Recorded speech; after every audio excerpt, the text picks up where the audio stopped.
Hello दोस्तों, welcome to our channel building Vigyan a knowledge sharing platform. Bharatmala project के तहत देश में तेजी से रोड कंस्ट्रक्शन हो रहा है और बड़ी संख्या में हाईवेज और एक्सप्रेसवेज बनाए जा रहे हैं। जहां देश में नेशनल हाईवेज कंस्ट्रक्शन की स्पीड पहले के मुकाबले काफी तेज हो चुकी है।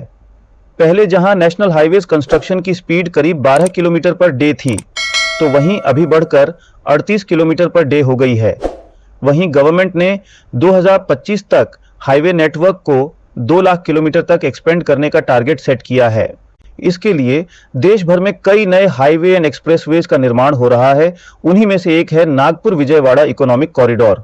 Nagpur Vijayawada economic corridor orange city Nagpur और आंध्र प्रदेश की सेकेंड लार्जेस्ट सिटी विजयवाड़ा के बीच प्रपोज्ड इकोनॉमिक कॉरिडोर है। यह कॉरिडोर 3 स्टेट महाराष्ट्र, तेलंगाना और आंध्र प्रदेश को आपस में कनेक्ट करेगा। इसे नागपुर विजयवाड़ा एक्सप्रेसवे के नाम से भी जाना जाता है। इसकी टोटल लेंथ 405 किलोमीटर होगी। यह 4 लेन का सेमी एक्सेस कंट्रोल रोड होगा। Nagpur Vijayawada economic corridor national highways authority of India NHAI द्वारा बनाया जा रहा है। भारतमाला परियोजना फेज 1 प्रोग्राम के अंडर इस रोड का कंस्ट्रक्शन किया जा रहा है। Nagpur Vijayawada economic corridor brown field upgrade और ग्रीन फील्ड का कॉम्बिनेशन है, यानी इसका कुछ पार्ट ब्राउन फील्ड कॉरिडोर होगा, यानी एग्जिटिंग हाईवे को अपग्रेड किया जाएगा। वहीं इसका maximum part green field corridor होगा, यानी पूरी तरह से नई सड़क बनाई जाएगी। नागपुर विजयवाड़ा इकोनॉमिक कॉरिडोर का कंस्ट्रक्शन 5 पैकेजेस में किया जा रहा है। इसमें विजयवाड़ा से खम्मम 89.5 किलोमीटर, खम्मम से वारंगल 108.24, वारंगल से मंचूरिया 112 किलोमीटर पैकेज का construction green field expressway highways के तौर पर किया जा रहा है।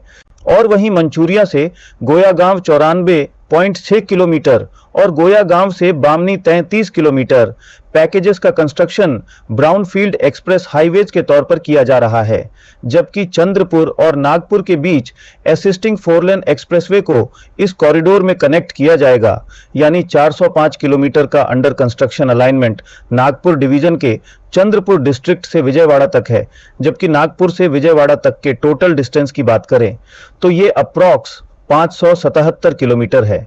नागपुर विजयवाड़ा एक्सप्रेसवे का मैक्सिमम अलाइनमेंट तेलंगाना से होकर गुजरेगा। यदि इसके रूट अलाइनमेंट की बात करें तो यह महाराष्ट्र के 3 डिस्ट्रिक्ट्स नागपुर, वर्धा और चंद्रपुर से गुजरेगा। वहीं आगे तेलंगाना में 8 districts Komaram Bhim, Manchuria, Peddapalli, Karimnagar, Warangal urban rural, Warangal rural, Mahabubabad और खम्मम के थ्रू पास होगा। इसके बाद ये आंध्र प्रदेश में एंटर कर जाएगा। आंध्र प्रदेश में कॉरिडोर सिर्फ कृष्णा डिस्ट्रिक्ट को कनेक्ट करेगा।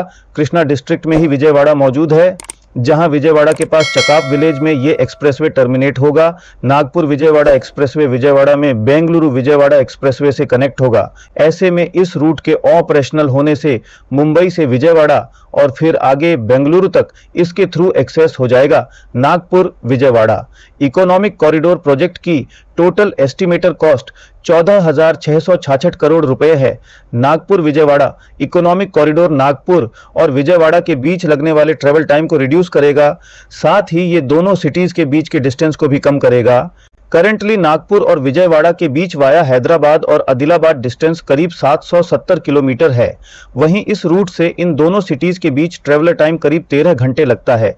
जबकि नए एक्सप्रेसवे का construction via Manchuria, Warangal, Khammam से हो रहा है, जिससे कि नागपुर और विजयवाड़ा के बीच distance more than 160 kilometre reduce हो जाएगी। वहीं ट्रेवल टाइम घटकर 6 से 7 घंटे हो जाने की उम्मीद है। जैसा कि हम जानते हैं कि आंध्र प्रदेश में कई पोर्ट्स मौजूद हैं। इनमें विशाखापट्टनम पोर्ट भारत का one of the major port है, जो ट्रेड के लिहाज से काफ़ी इंपॉर्टेंट माना जाता है। कार्गो हैंडलिंग के मामले में विशाखापट्टनम पोर्ट का इंडिया में 3rd रैंक है। नागपुर विजयवाड़ा इकोनॉमिक कॉरिडोर के थ्रू महाराष्ट्र के इंडस्ट्रियल और agricultural products easily Andhra Pradesh में मौजूद पोर्ट्स तक पहुंचाए जा सकेंगे। नागपुर के ऑरेंज की डिमांड विदेशों में भी खूब है। ऐसे में पोर्ट्स के थ्रू इनका ट्रांसपोर्टेशन काफी इजी हो जाएगा। वहीं चंद्रपुर में थर्मल पावर प्लांट मौजूद है, जबकि यहां कोल का reserve Wardha valley coal field मौजूद है। साथ ही चंद्रपुर में लार्ज रिवर्स ऑफ लाइमस्टोन भी हैं, जो सीमेंट मैन्युफैक्चरिंग का रॉ मटेरियल होता है। ऐसे में नागपुर विजयवाड़ा इकोनॉमिक कॉरिडोर से कोल और लाइमस्टोन तेलंगाना और आंध्र प्रदेश में इजीली ट्रांसपोर्ट किया जा सकेगा। ये economic corridor under construction Hyderabad Raipur economic corridor के साथ तेलंगाना के मंचूरिया डिस्ट्रिक्ट में बिलमपाली के पास इंटरचेंज होगा। वहीं आगे ये तेलंगाना के ही खम्मम डिस्ट्रिक्ट के वंदमाम विलेज के पास खम्मम देवरापल्ली एक्सप्रेसवे से भी इंटरचेंज होगा। इसके अलावा नागपुर विजयवाड़ा इकोनॉमिक कॉरिडोर के करंट स्टेटस की बात करें तो इसके ब्राउन फील्ड खंड पर निर्माण कार्य चल रहा है, जिसे कर रही है GR infra projects, Adani transport, Dilip Buildcon limited जैसी कंपनियां, जबकि इसके मंचूरिया वारंगल खम्मम विजयवाड़ा खंड के लिए अनुबंध मार्च 2023 में दिए गए थे, जिसकी संयुक्त अनुमानित लागत 7500 करोड़ रुपए है। नागपुर विजयवाड़ा इकोनॉमिक कॉरिडोर के ग्रीनफील्ड खंड को 2 वर्ष की समय सीमा के साथ कई सिविल पैकेजों में विभाजित किया गया है, जिसका टेंडर दिया गया है Megha engineering and infrastructure limited, GR infra projects limited, GRIL, VDB projects private limited, Dinesh Chandra R Agarwal infracon private limited जैसी कंपनियों को परियोजना के अधिकांश खंडों के लिए विस्तृत परियोजना रिपोर्ट DPR को अभी तक अंतिम रूप नहीं दिया गया है। भूमि अधिग्रहण, वन और पर्यावरण मंजूरी अनुमोदन के विभिन्न चरणों में है। इस पूरे प्रोजेक्ट के कंप्लीट होने की एस्टिमेटेड डेडलाइन 2027 रखी गई है।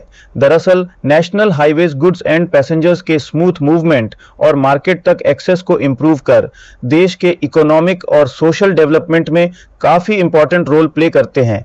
ऐसे में उम्मीद की जा रही है कि नागपुर विजयवाड़ा इकोनॉमिक कॉरिडोर भी इस डायरेक्शन में एक मेजर माइलस्टोन साबित होगा। इसी उम्मीद के साथ आज की वीडियो में इतना ही। आई होप आपको वीडियो पसंद आई होगी, और अगर पसंद आई है तो वीडियो को लाइक करें और सब्सक्राइब करें, साथ ही साथ शेयर करना मत भूलिए। मिलते हैं अगली वीडियो में, तब तक के लिए जय हिंद।